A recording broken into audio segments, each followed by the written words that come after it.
Bonsoir à toutes et à tous et bienvenue au 1945, les titres. C'est un fait presque banal et pourtant cela suscite interrogation. La prolifération des organisations non gouvernementales a pris ces dernières années une ampleur exponentielle. Comment donc comprendre le phénomène? On en parle.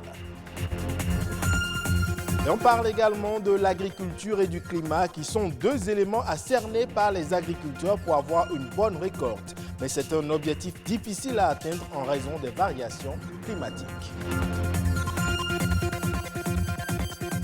Enfin, rester sous la climatisation quand il fait chaud peut être un bonheur, mais y rester longtemps peut vous exposer à certaines maladies.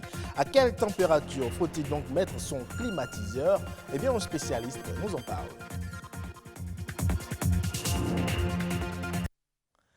La crise économique de ces dernières années a obligé de nombreux décideurs à redéfinir leur politique de développement.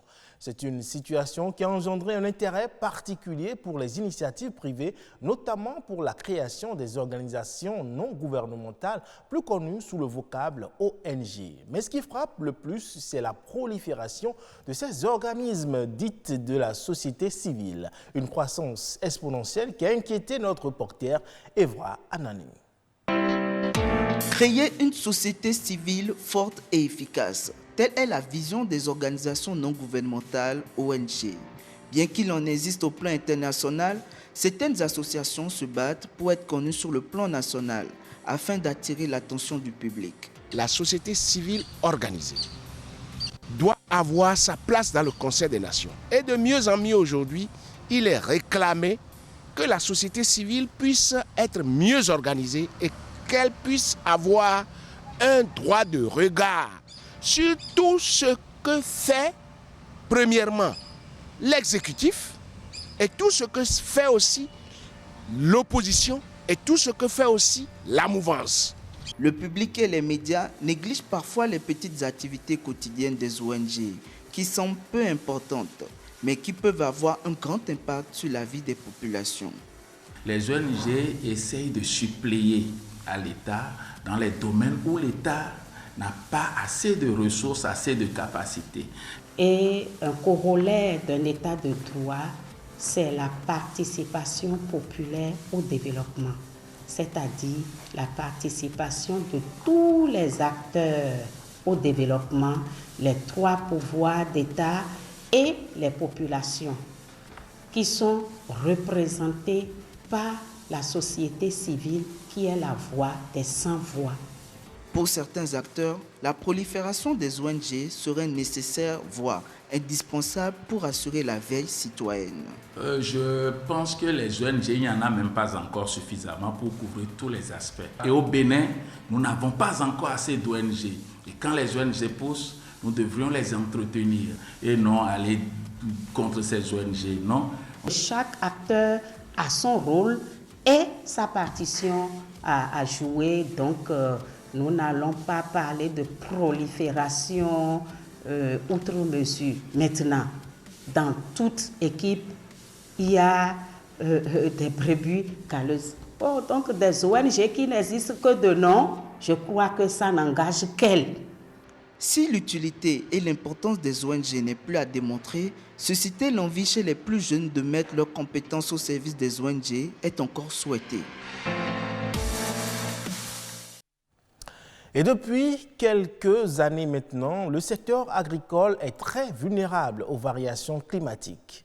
Les producteurs se retrouvent exposés aux aléas climatiques au point où les risques d'une insécurité alimentaire sont à craindre. Et pourtant, le climat est l'un des facteurs déterminants d'une production agricole prospère. Comment se manifestent donc les dérèglements climatiques et quels en sont les impacts sur l'agriculture? Explication. L'agriculture et le climat sont deux concepts indissociables. Alors que l'un dépend inévitablement de l'autre, il est à remarquer que ces dernières années, le climat a subi de profonds dérèglements. Un phénomène qui a sans aucun doute des répercussions sur l'agriculture. Pour faire une agriculture, vous avez besoin de deux éléments fondamentaux, à savoir le climat et les sols. Alors que le climat intervient même sur la fertilité des sols. Il n'y a pas d'agriculture sans maîtrise du climat. Maîtriser le climat, c'est donc le défi à relever aujourd'hui.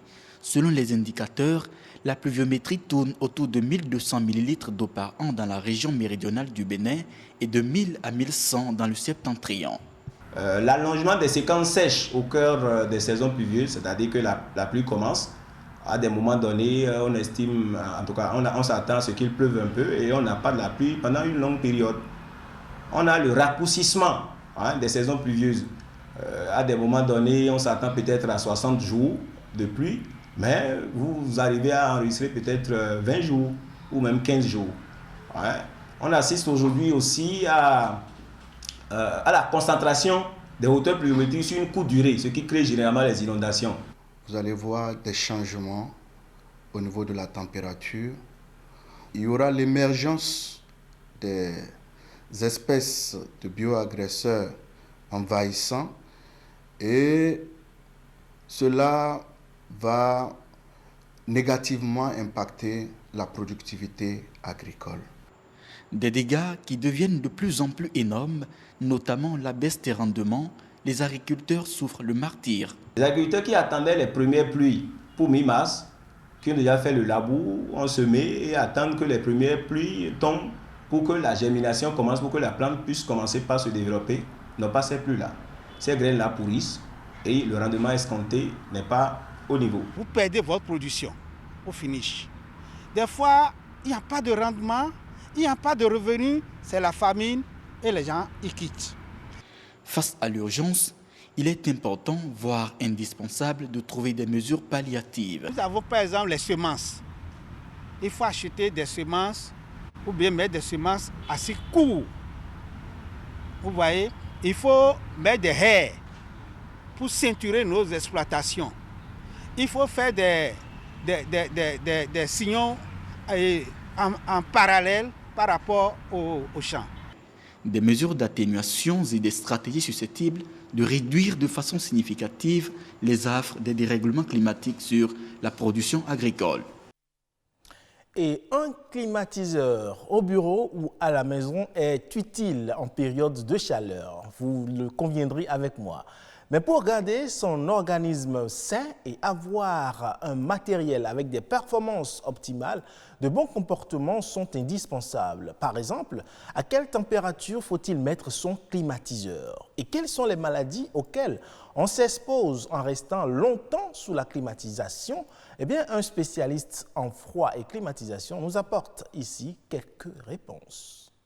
Il faut dire que la climatisation, c'est un ensemble de procédés qui consistent à contrôler, réguler, modifier les conditions climatiques d'un local pour des raisons de confort ou pour des raisons techniques. C'est le cas des centrales, des chambres de serveurs, le cas des blocs opératoires et autres. En fonction de la température extérieure que nous avons au Bénin et dans notre sous-région, parce que nous sommes dans une zone tropicale, il faut régler son climatiseur à une température comprise entre 26 et 24 degrés. Généralement, le climatiseur même est conçu pour fonctionner 8 heures de temps d'affilée, mais vous pouvez rester beaucoup plus longtemps. Si vous réglez votre climatiseur à 28 degrés, voilà que la température extérieure est déjà de 30, l'organisme, le corps humain est autour de 36, vous avez beau rester longtemps, ça ne vous dira pratiquement rien. Parce que l'écart de température entre l'extérieur et le local est tellement réduit que l'organisme arrive à gérer facilement cette petite fourchette-là. Mais c'est quand les écarts sont beaucoup trop grands que cela crée des problèmes de santé. Entre autres, les maux de gorge, le mal de tête, le nez qui coule parfois pour certaines personnes. Vous allez voir que votre peau est desséchée. Vous n'allez pas avoir le confort. Autre chose, il ne faut pas allumer son climatiseur et laisser les portes et les fenêtres ouvertes. Ça ne vous servira à rien. Les déperditions iront tout de suite vers l'extérieur et en fonction du local dans lequel vous êtes, vous allez voir que la température n'est toujours pas atteinte et le compresseur va fonctionner plus longtemps. Et maintenant, lorsqu'il y a personne dans les locaux sont vides, il faut arrêter le climatiseur. Vous savez, et tous ces trois éléments combinés vous font baisser considérablement en consommation d'énergie et du coup, vous allez avoir le confort qu'il faut et à un prix juste.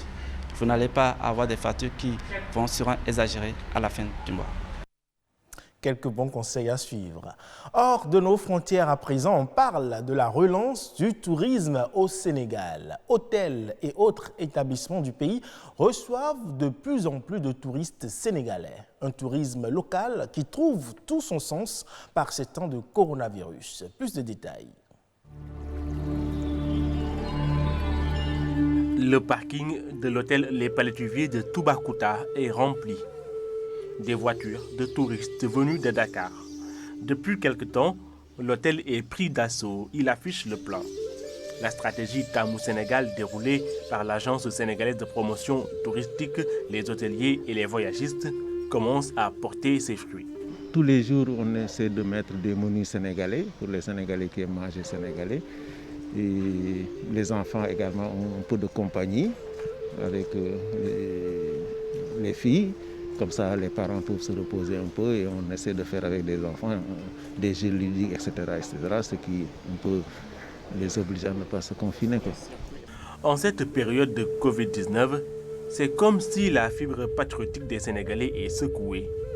Toutes les destinations mènent à l'intérieur du pays un déclic qui, au-delà des hôteliers, profite à tous les acteurs du secteur touristique. Nous sommes donc dans une région, comme vous le connaissez, une région de haute biodiversité, une région très culturelle qu'on appelle les îles de Saloum. C'est même une destination d'avenir.